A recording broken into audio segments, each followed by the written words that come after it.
I went searching for the Holy Grail of wine in Napa. And this wasn't a random find or something you just drove past.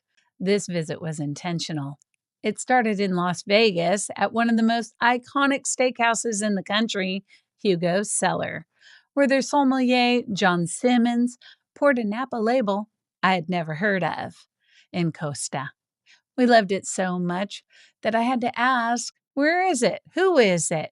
And why doesn't everyone know about it? Some wineries you find by accident. Gandona is not one of them. Gandona sits on Pritchard Hill, one of the most well-respected and powerful growing regions in Napa Valley. This is a place you find out about from the right people, or you seek it out because you're a fan of the winemaker, especially Graham McDonald, whose fingerprints are all over the wine. And Coast is the label that brought us here, and Gandona is where the story really begins. This is an appointment-based, deeply intentional tasting. Small food pairings were included, which matters more than people realize. They slow you down, reset your palate, and let the wines actually showcase. And this is where I found my new favorite, Cabernet Franc. Here's something most people don't know. Great Cab Franc comes out of Pritchard Hill.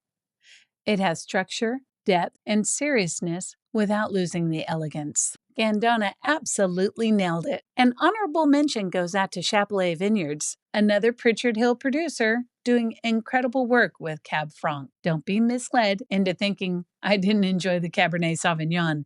In fact, we passed on the Encosta and we left with Cabernet Sauvignon and their port as well as their Cab Franc. This is the kind of stop that reminds you Napa isn't about trends. It's about producers, land, and intention. One visit like this is worth 3 forgettable tastings. If you want stops like this recommended based on your tastes, my personal Napa itinerary builder is available right now for a limited pre-release price of $24.99.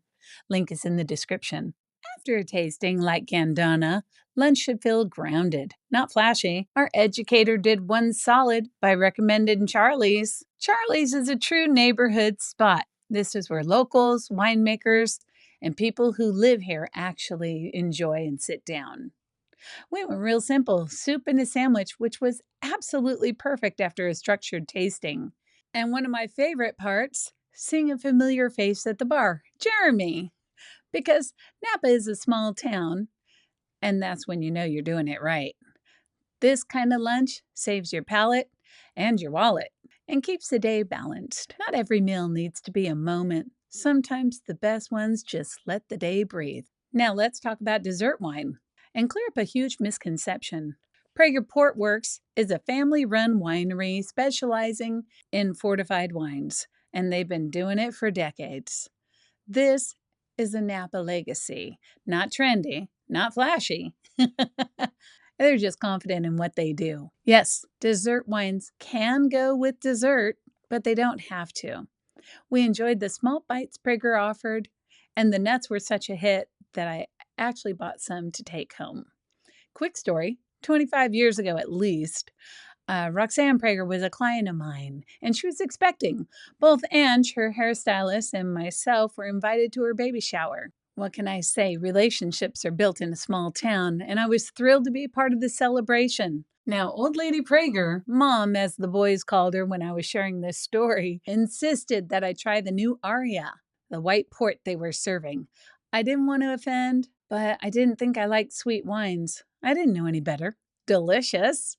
Now, Mom, of course, ended up getting Ange and I tipsy during the shower, but it paired so well with the celebration white cake that was being served. If you think you like sweet wines, you're usually looking for wines with residual sugar.